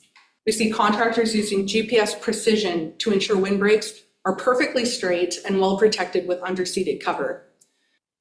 Conservation Authority staff are carefully planting thousands of seedlings in a day to safeguard fragile roots against drought damage. So these landowners are demonstrating resilience, protecting their farm operations today while thinking ahead to future generations. We look forward to seeing more projects take shape, inspiring neighbors along the way who might be seeing a planting and ask, "That looks great, how can I do one too?" Applications to the community stream have been diverse, ranging from tree sales and park plantings to riparian buffers and sports fields fence lines. 17 of these projects engage volunteers, involving over 500 community members in hands-on planting and stewardship. In total, the 25 community applications have fostered meaningful connections between urban and rural residents. A forest management plan acts as a roadmap, helping landowners identify actions to improve forest health, plan sustainable harvests, and take advantage of future management opportunities. The program has supported 2 forest management plans, providing landowners with a 10-year guide for sustainably managing their woodlands. With forest health experiencing significant decline across the county, we encourage more landowners to access this grant stream and apply sound management practices to their forests. Good stewardship means caring for natural assets, just as we maintain laneways and barns and other farm infrastructure. Looking ahead to 2026, 2 living snow fence applications have been submitted for spring 2026 installation. These windbreaks will enhance winter road safety, improve travel conditions, and demonstrate the dedication of landowners to protect their communities. Projects like this are a tangible example of how stewardship contributes to long-term community resilience. Final reports include a feedback section to ensure the program meets public needs, maintains highest service quality, and keeps barriers low while maximizing convenience. To date, 98% of applicants report that communication with county staff is excellent, and 99% find the application process easy and straightforward. Many applicants shared that the grant moved them to complete projects they had long dreamed of to protect their farms. They also appreciated the knowledge and guidance provided by county staff and planting contractors. Feedback also highlighted opportunities for growth, more funding to support additional stewardship program projects, and increased promotion to raise awareness of the program's availability. This input is valuable for ensuring the program continues to serve the community effectively. As we look back on the first 3 years of the Perth County Stewardship Program, the results speak for themselves. In a short time, the program has delivered tangible impact environmentally, economically, and socially. Nearly 29,000 trees have been planted across 43 kilometers and 51 acres, protecting agricultural lands, enhancing habitat, and helping communities adapt to extreme weather, while matching every dollar of public funds with 2 private or external contributions. Equally important, the program is built on relationships, local knowledge, and hands-on guidance. Applicants work directly with coordinators and local partners who understand their land, their vision, and the unique challenges they face. This personal approach is what helps projects succeed, keeps landowners engaged, and ensures measurable benefits for each project. Even in its infancy, the program's popularity is clear. 2 of the 3 years, demand has exceeded available funding, and partner feedback confirms that interest continues to grow. Despite being only 3 years old, PCSP already demonstrates accountability, transparency, and strong return on investment, both environmentally and economically.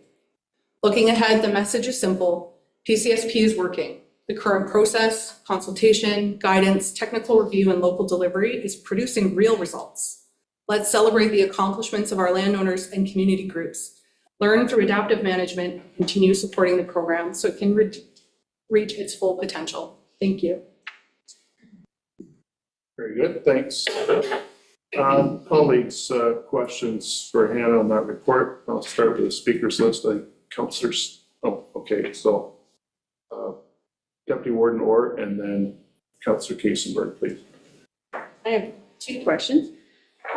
Just in regards to the grant in 2024, we had 75,000 available. We planted 14,000 trees. And yet in this year, we'll give 100,000 and we'll potentially have 8,000 trees planted. What's the difference of the trees?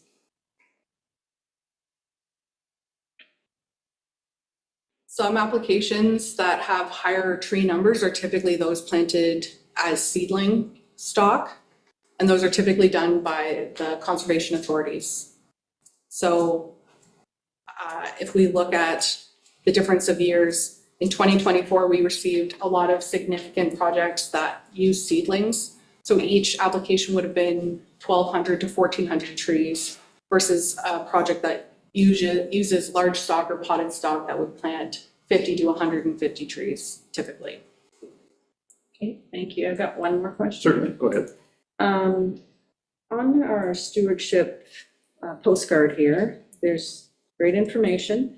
I would like to know why under additional resources for tree planting information or service, we recommend a Sauble Grand River, Maitland Valley, Upper Thames, Perth County, and then we recommend the Lawn Master Landscape Services from Paul Vandermolen singly.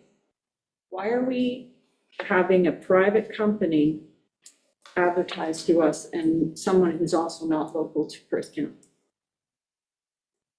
Thank you for the question. So in the first year of the program, we saw who was planting out most of the trees. Paul Vandermolen, the lawn master, is based out of Seaforth, but he plants a lot of trees within West Perth, in West Perth. And he employs a lot of Perth County residents as his staff. It was with his permission that we added his name to the additional resources so people could have equal access to different planting contractors. As mentioned in my presentation, we insist on supporting people with whomever they wish to plant the trees, and that was based on the public consultation and feedback that we received. I'll leave it at that. Thank you. Councillor Kaysenberg, go ahead, please. Thank you, Warden Trentowski. I think this is a remarkable report. I'm quite excited by a number of the results that are being documented here and appreciative of the investments that we've made. I have argued, of course, for some time that we need to make more of these investments. And let me comment, if I might, just briefly as a diversion on that.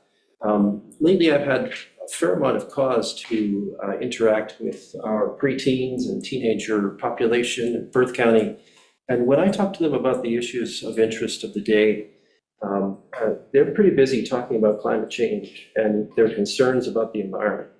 And so, I find myself quite compelled, as I think all of us do at this table, of leaving a better Perth County for our children and our grandchildren, and to listen to these teens talk eloquently about climate change and their concerns about same as the preeminent issue of what is likely in their future lives, is compelling and concerning to me. And so I do find myself cautiously thrilled with the results that we're seeing in this report and the result of council's, I think, wise investment in what is a modest program. My question, I suppose, is this. How do we move from a program that largely focuses on tree and forest health, and I appreciate you've outlined many of the collateral benefits that come from that, into a clean water program, as Councillor or Deputy Warden Orr asked about earlier, given that in our regional neighborhood, we seem to be the ones without a named clean water program? Thank you for the question. So it was always the intention of the program to start with tree planting offerings because they were the most requested by the public. That being said, based on the funding available, there was always going to be an expansion of the grant streams offered as more funds became available. Because as you can see in the report and in the presentation, we exceed the grant funds every year. Other programs like Wellington and Huron County, they have $500,000 to give out every year. And so we've been slowly adding streams over the years in order to be cognizant of the funding we have available and the landowner demand. So there is a 5-year plan that was thought of at the inception of this program to expand the grant streams over the first 5 years of the program, which is the typical lifespan of program review. And so there will be several more grant streams launched over the next 3 years, and that includes new streams to come in 2027.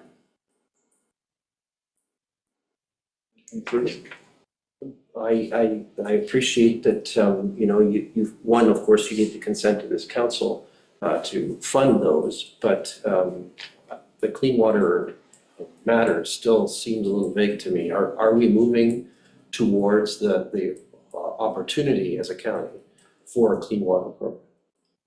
Yes, through the warden we are. As outlined on slide 8 of my presentation, future streams that include agricultural best management practices, manure storage, drinking water protection, water quality and aquatic habitat, erosion control structures, cover crops, invasive species management, and climate change initiatives are all grant streams that our neighboring counties offer within their clean water projects. And they will be future streams that the stewardship program, with the will of council, will also provide to our landowners. Thank you. Councillor Wilhelm, you're next, please. Yeah, comment and a question. We have many landscaping companies in Perth County, and I do not believe that we should be promoting one specific on our paperwork. Second, a property owner can break up their tree planting into multiple projects and therefore get multiple grants. Is that correct?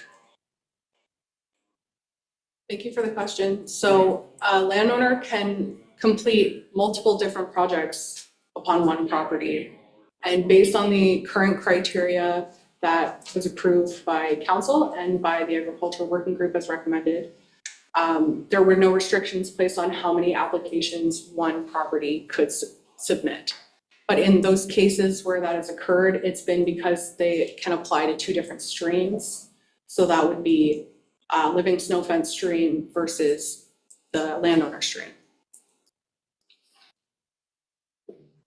Okay.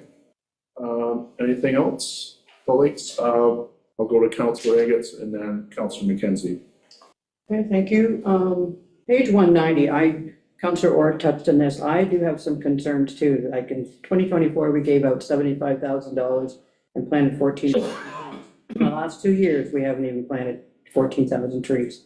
So I think this program needs to have some adjustments to it.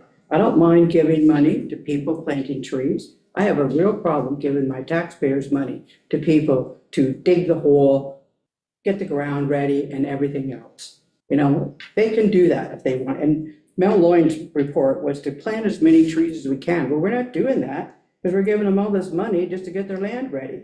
So I think this program needs some adjustments. Also, you commented about the Huron County. Huron County took that out of their budget this year, that 500,000. It was in the news that came out. So I don't know if it all came out, part of it came out, but it was in, I read it on CKNX News.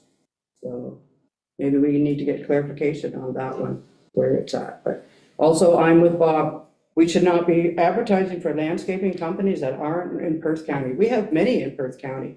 Let's promote our own municipality. Let's buy our trees in Perth County, because I know we're not.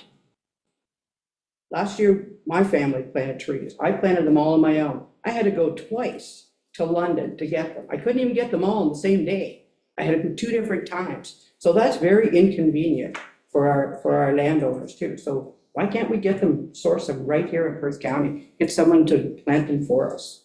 So like I said, we need some tweaks to this program. It's a good program. We're getting trees planted, but I think we can get more planted if we do something else. Okay, thanks, Councillor Eggetts. Councillor McKenzie, you're next on the speakers list, please. Well, just a couple ramblings, I guess, nothing else. Just, and I gotta agree to a certain point, I guess, with Councillor Wilhelm. But when we're wanting to plant trees, I'm not necessarily sure that it's a landscaper that you want to go. And I think you want a contractor that's in the business of planting trees. And I know we used to have a contractor that I was aware of close to in West Perth. And it's my understanding that they're not in that business anymore. So I guess my question is, how many contractors do we have in Perth County that we could actually call on that would actually plant trees for us? And if we do have some, then I agree we should be promoting them as well. But, you know, Seaforth isn't that far from West Perth. Actually, we share a border, so that's why some of that spills over. But, you know, if we do have some other contractors, you know, so be it. Just going to address Rhonda's comment about 500,000 that was pulled out of their program, a stewardship program or clean water program. That was a 500,000 that was in reserve. They actually have still kept their program, but they had a surplus in reserves of 500,000 and they pulled that out. Program is still there. They just looked at the reserves that they had in their budget, and that was pulled out. Thanks, Councillor McKenzie. Looking to colleagues for anything further. Hannah, did you have something to add? Yeah, just 2 points of clarification. So the County of Huron council has not voted on whether or not they will be changing their stewardship program. That's coming at their next council meeting. It was deferred at their previous council meeting. So the jury is still waiting for that decision. Secondly, I just wanted to address the topic of eligible expenses and labor as an eligible expense. So in 2025, as I mentioned, we, with the direction of council and the agricultural working group, removed labor as an eligible expense category. And so as you can see in the chart in both the presentation and the report, we dropped from 14,000 trees planted to 5,700 trees planted. And we lost out on almost 20 applications from CAs alone because labor was not eligible. So based on that experience and using adaptive management frameworks, we reinstated labor as an eligible expense for 2026, and that is why we've seen a resurgence of interest and a resurgence of the trees being planted. But there is still damage done to the knowledge publicly on what was eligible expenses, so people were hesitant, I think, to apply for the larger projects in 2026. So this is just an example of how we adaptively manage programs as we go and we see the public feedback. And I think that what we have going now and what we have experienced seeing in the applications is positive, and we're headed in the right direction. Okay, thanks, Hannah. Councillor McKenzie, then Councillor Eggetts, and then Deputy Warden Orr. So I did have one rambling thought that I didn't express at the time. And, you know, I agree partially with Councillor Eggetts. You know, there may be some tweaking to this. It's only 3 years old. And as we go along, there can be things that tweaked and as has been said, you know, we've taken or adjusted the labor. And as we go on, you know, I think you look at it in the fall or whenever before you get the grants out that you're going to have, and decide like what you want, what you don't want. I do think a lot of people, number one, don't have time to plant trees. Number two, you get a qualified person to plant them, and they're going to get, you know, they're going to follow up to make sure that they're there. There's a benefit. That isn't one thing I would take out. If you want to plant the trees yourself, you can, but if you want to get a professional to plant them, I think that's a good idea. And my understanding is that was talked about when the initial group put together what they would fund and what they wouldn't fund. And I still think that's a good idea. But there are little things, I know, and I don't want to throw Sue under the bus here, but we had talked about delivery charges, example, for trees. And that's something that we could be tweaked by this committee that, okay, like if you got to get the trees from point A to point B, we're going to plant them. Maybe we're not going to fund the delivery part of that application, but you know, it's worth a discussion anyways. Okay, thanks, Councillor McKenzie. Councillor Eggetts, you're next on the speakers list, please. Yeah, I feel that people don't have any skin in the game if they don't, you know, why wouldn't you take it if it's all free? You're gonna plant them and do everything for you. They need some kind of incentive to go out and water them and look after them. And if they don't have to pay for anything that's free, we're not gonna do that. And I guess my second point is CKNX News, February 21st, it says items removed from 2026 Huron County Clean Water Program included 400,000. So that's why, but it doesn't say it's in reserve, but I think we need clarification on that. My source come up, pretty good source at Maitland Valley. I talked to one of the mayors of Huron County. Okay, Deputy Warden Orr, you're next on the speakers list. Go ahead, please. Thank you, Warden.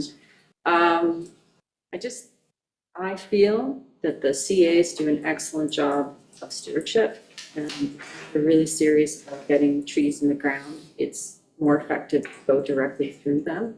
Sauble Bayfield last year, there was an advertisement that they've planted more trees since 2006. That's 50,000 trees a year. So I think there should be effort to work directly with the conservation authorities. I also would like to clarify, of the contractors then, how many different contractors did we have apply? Different contractors. Staff, go ahead, Hannah, please, or John.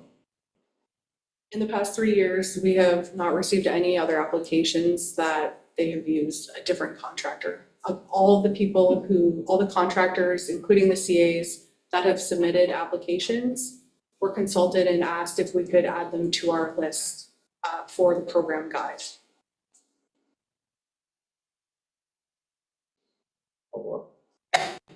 I'm just confused. Was it one contractor that applied 12 times this year, or was it 12 contractors? When we, in this meeting, get to the intake results of this year's applications, that might be a better opportunity to address that, as I don't have the numbers in front of me at this time. Thank you. All right. Councillor Eggets, go ahead. Sorry, I just have one more thing. Walter asked about tree planting. I Googled it. It says the Outback Tree Farm in Listowel, they still in existence. They offer tree planting, and Greenbelt Farms, but I'm not sure if John still does or I not. don't think he is, Rhonda, that's why I was hesitant to even mention the name. I understand that he's busy looking after beef cattle now. But that's what it says when you Google it, and the conservation areas. Okay. All right. Councillor Casenberg, I'll just maybe caution the cross discussion back and forth. Absolutely. Yeah, go ahead. I admit to being a little confused, so I'm hoping you can straighten this out for me. Our program generally supports landowners. Landowners can engage contractors to support their work. Have I got the bouncing ball right here? So we seem to be talking about contractors, but like it's the landowner's choice, if I understand things properly. So could you clarify for me, am I getting this right or am I missing something? That is correct. The landowner has freedom of choice for whichever contractor they choose to use or not. Good. All right. Anything further? Okay, seeing none. Recommendation reads as follows, that council receives the Perth County Stewardship Program report for information. Moved by Councillor McDermott, seconded by Councillor Smith. Any further discussion? I'll call the question. All those in favor? Opposed, if any? It's carried. Thank you.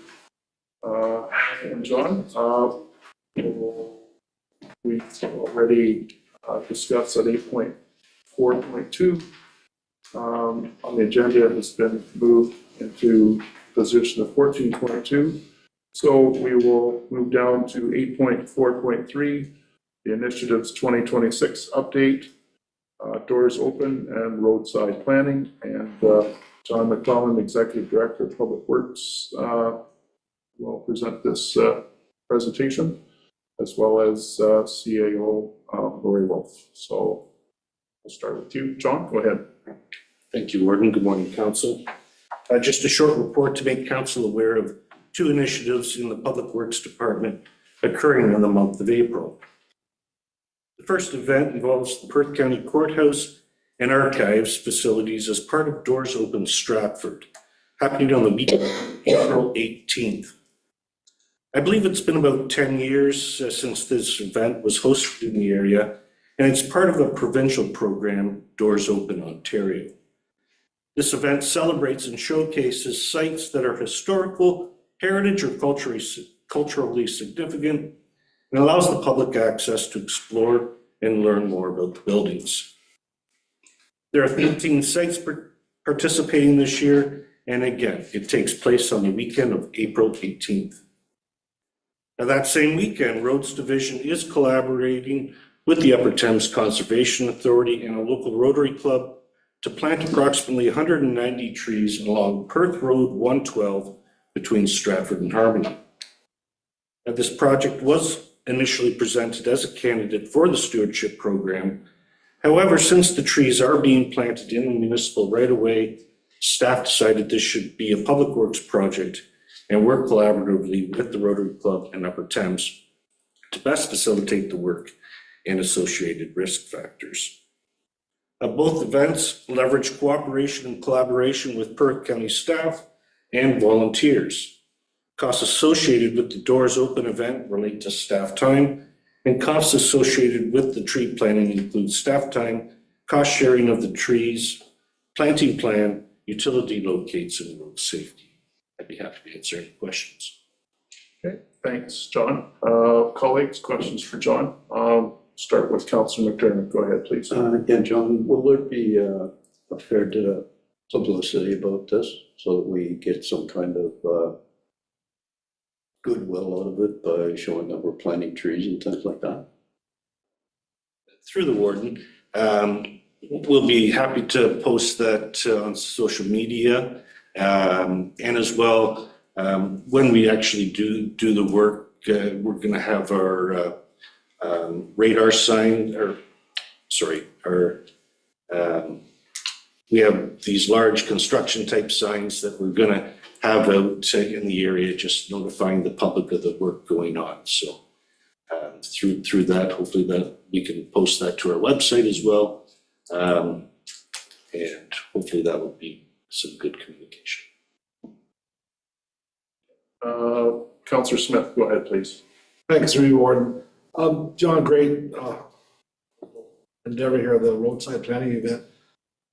It's funny because I just had an inquiry from my employer about coming to working together perhaps to do some type of event with our business. Is this something that we could maybe look to do every year, or is this a one-off? Like, again, great opportunity for local community groups or businesses to do this every year. Go ahead, John. Thank you, through the warden.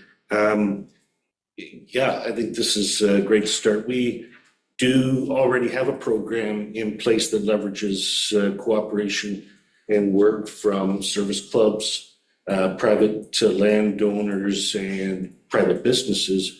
Our Adopt a Road program, which is the cleanup and maintenance along some of the county roadsides. This is the first time I can think of in my career here at the county that we've done something as far as tree planting.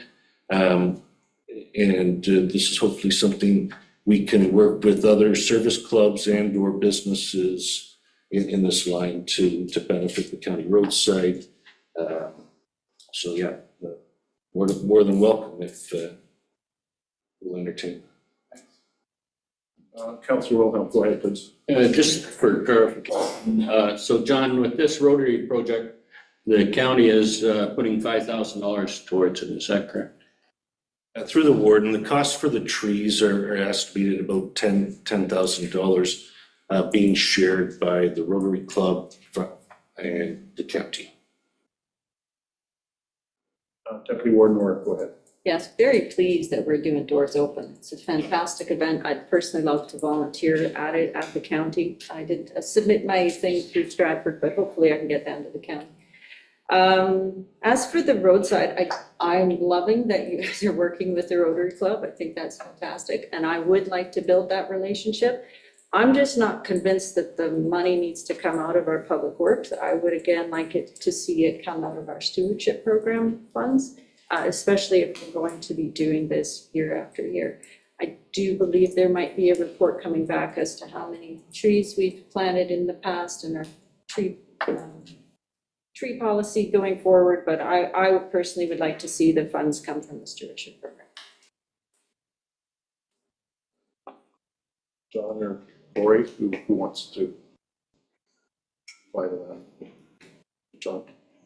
Through the warden, I guess is potentially if you review programs or what we're doing in the future, that could be a possibility of being included in a stream or part of the criteria. In this particular case, where they wanted to plant the trees was in the county right away, and it just makes sense that the Public Works Department to undertake that. Just some history with this particular area here. We've had a number of mature, rather large trees that have their health is in jeopardy and or dead, and or a liability on the roadside. So we've had to remove a number of trees in this particular area.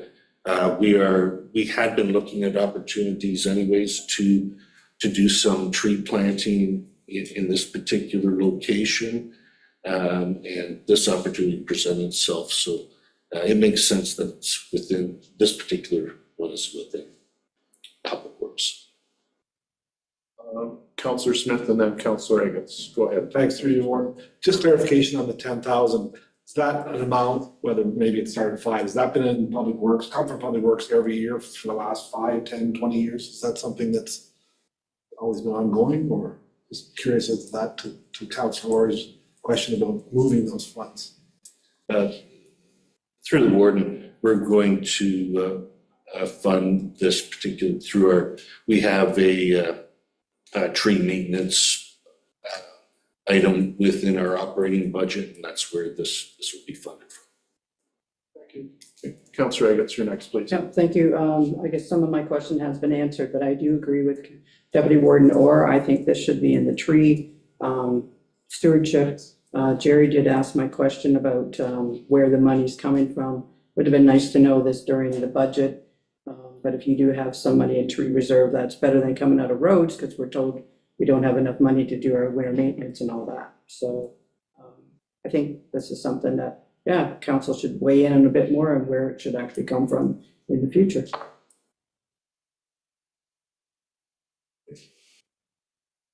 So noted. Anything else? Okay, no further questions. Recommendation reads as follows, is that council receives the initiative's 2026 update, doors open, roadside planting report for information. Moved by Councillor Kasenberg, second by Councillor Wilhelm. Any further discussion? Seeing none, I'll call the question. All those in favor? Opposed, if any? It's carried. Thank you. Thanks, John. Thank you, Hannah. Have a good morning. All right, moving on. Section 9, council reports, 9.1, Warden's activity report for December 2025 and January 2026. My activities are listed there. If anyone has any questions on those. Seeing none, recommendation is that the council receives the Warden's activity report, December 2025 and January 2026 report for information. Moved by Councillor McKenzie, second by Councillor McDermott. Seeing no discussion, I'll call the question. All those in favor? Opposed, if any? It's carried. Thank you. And similarly, 9.2, Warden's activity report for the month of February 2026. My activities and engagements are listed there. Any questions from colleagues? Okay, seeing none, recommendation that the council receives the Warden's activity report, February 2026 report for information. Moved by Councillor Kasenberg, second by Councillor Duncan. All those in favor? Opposed, if any? That's carried. Thank you. Let's see now. Section 10, bylaws to consider. 11, any notices of motions. Nothing was received ahead of time, but we'll look across the table and be forwarded. Other business, page 12. See any other business noted by colleagues. I might note that on Tuesday night, both myself, Deputy Warden Orr, Councillor Kasenberg, and Councillor Duncan had the opportunity and the privilege to attend the, gotta get this right, the architectural concept presentation made by the Ontario Agri-Food Discovery Center. It was, presentation was led by the chair, Steve Dolson. It was held at the Listowel Golf Club. Also in attendance were our MP, John Nader, MPP Matt Ray, and also Senator Rob Black. As I said, Chair Dolson led the presentation a lot and was accompanied by the architectural firm that the Discovery Center board had commissioned. Very fascinating presentation. So it was the first time that members of the public could see what they're proposing to construct, both the size, the scope, the detail. They're really, I think County Council would be quite pleased at what they're planning to do in terms of how they're trying to integrate, capture the essence of Perth County agriculture and Ontario agriculture and integrate those concepts into the facility. I don't know if Deputy Warden or the councillors want to add any remarks to that. No, it was excellent to see, and there will be more details forthcoming from that group as time goes forward. So I just, again, thanks to Chair Steve Dolson and the board for extending the invitation, and it was a great event. There's no other business. Then any announcements from colleagues? Okay, any announcements? Moving into item 14, closed session, meeting and reporting out. Recommendation is that council move into closed session at approximately 10:54 a.m. in accordance with section 239 of the Municipal Act, SO 2001, C25, as amended, to consider a matter pertaining to litigation, a matter pertaining to identifiable individual public works. Moved by Councillor McDermott, second by Councillor McKenzie. Seeing no discussion, I'll call the question. All those in favor? Opposed, if any, and we are in closed session.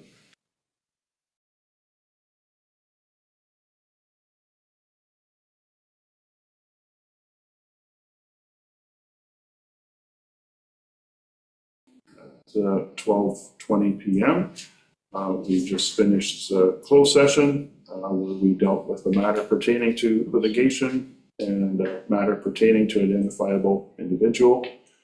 So reporting out of closed session, there is another report forthcoming, and that is, I can find it here, 8.4.2, originally published as 8.4.2, 2026 stewardship intake results, and looking to Anna and Bill to make that presentation, please. Thank you, Warden and Council. So the Perth County Stewardship Program supports landowners in Perth County with the financial resources and technical expertise to undertake stewardship activities to protect the productivity of agricultural lands while enhancing natural environment ecosystems on which we rely. The spring 2026 intake received a total of 33 applications across 3 of its 4 grant streams. In total, the proposed projects amounted to a physical impact of 8,084 trees and shrubs planted, 20 acres of restoration, and 10.261 kilometers of windbreaks. Projects together are valued at $235,045.22, with the combined stewardship program grant request for this intake of $119,430.76, surpassing the program budget by approximately 19.5%. The Perth County Agricultural Working Group received report 2026-40 for information on February 10th, 2026, and carried the motion that the Perth County Agricultural Working Group recommends to the Perth County Council that the living snow fence stream applications be funded at a rate of 100% for the total budget allotted to the stewardship program, and the remaining landowner and community streams be funded at a prorated percentage to meet the maximum amount of the remaining $100,000 stewardship program budget. Of the applications received, 9 utilized a Conservation Authority's planting services, whereas 12 of the applications used private contractor services and 12 applications used volunteers or were planted by the landowners themselves. Of the applications received, 17 sourced trees from a conservation authority, 12 were sourced from a contractor, and 4 were from a nursery. For this application period, West Perth-based projects led submissions, accounting for 15 of the applications received. 7 applications were received from projects in North Perth. Perth East projects contributed 6, and 5 Perth South-based projects were received during this intake. The 2026 stewardship program intake was the first to see applications submitted for the planting of living snow fences in Perth County. Living snow fences play a critical role in improving road safety by reducing snow drifting and blowing across roadways, which helps maintain visibility and safer driving conditions during winter weather events. As noted in this report, the requested grant funds exceeds the program budget of $100,000 by almost $19,500. The Agricultural Working Group recommended that the living snow fence stream applicants receive priority on their application based on the significant benefits these projects have on adjacent roadways. This option, as recommended, would reduce grant funding for the landowner and community stream applications by 15 to 19%, depending on project value and grant request. This results in a funding reduction of roughly $101 to $1,000 per applicant. In some cases, particularly within the community stream, This reduced funding may require projects to scale back further as a result, and therefore plant fewer trees as part of their project. With that, I'll take any questions. Okay, thanks, Hannah. Questions for Hannah on this report? Okay, seeing none. So there's two parts to deal with here. First part is a recommendation as follows, pardon me, that council approves the applications for the 2026 stewardship program as presented in table 2 of report 2026-058, 2026 stewardship program. Oh, sorry, I need to, yeah, my mistake, sorry. That council receives the 2026 program intake results report for information. That's the first part. My apologies. So to receive the report, Councillor Kaysenberg, seconded by Councillor Wilhelm. Although, any further discussion? All those in favor? Opposed, if any? That's carried. Okay, now the second part. So I'll turn to the clerk to read out the second part. What the recommendations are, what the pathway is. Thank you. So through the warden, just looking to council again for approving potentially the 2026 stewardship program table and other conversation that might pertain to Purcell's application. So potentially the motion could look like that council approves the applications for the 2026 stewardship program as amended in table 2 of report 2026-058, 2026 stewardship program intake results to include the addition of the Purcell application, prorating all other applications. Okay, that's a recommendation. Councillor Smith? I'll move that. You wish to move that recommendation? Councillor McDermott, you wish to second? Okay. Any further discussion? Deputy Warden Laura? Could I have a recorded vote, please? Is there any other discussion before we Well, go to? yeah, I was just going to see any further discussion, so I'll ask the clerk to read the motion one more time, please. Absolutely. So through the warden, motion would read that council approves the applications, the 2026 stewardship program as amended in table 2 report 2026-058, 2026 stewardship program intake results to include the addition of the Purcell application, prorating all other applications. Moved by Councillor Smith, seconded by Councillor McDermott. Have a recorded vote requested. So if there's no further discussion, then I will look to the members who are in support of the motion. All those in favor? Sorry, yeah, my apologies once again. Okay, so through the warden, as I go through, when I call your name, please indicate if you're for, against, or yea or nay, or something of the sort. Councillor Wilhelm. Yes. Councillor Smith. Yay. Councillor McKenzie. Yep. Councillor McDermott. Yes. Councillor Kaysenberg. Yes. Councillor Agates. No. Councillor Duncan. Yes. Deputy Warden Orr. No. Warden Trentowski. I vote yes. So it carries on a vote of 13-3. Okay, thank you. All right. Can I ask a question? Yeah, go ahead. I just wanted to ask, were we supposed to deal with the hogweed funding today? I know we had a presentation, I just didn't know what we decided. There was no, the report was received, or the delegation was received for information. Right.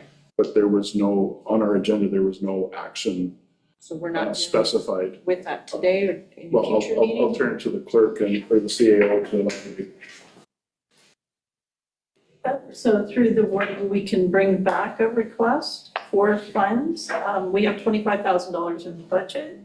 But until council authorizes us to release that or a portion of it, if you want it to go to this program at Upper Thames, we're happy to take that direction.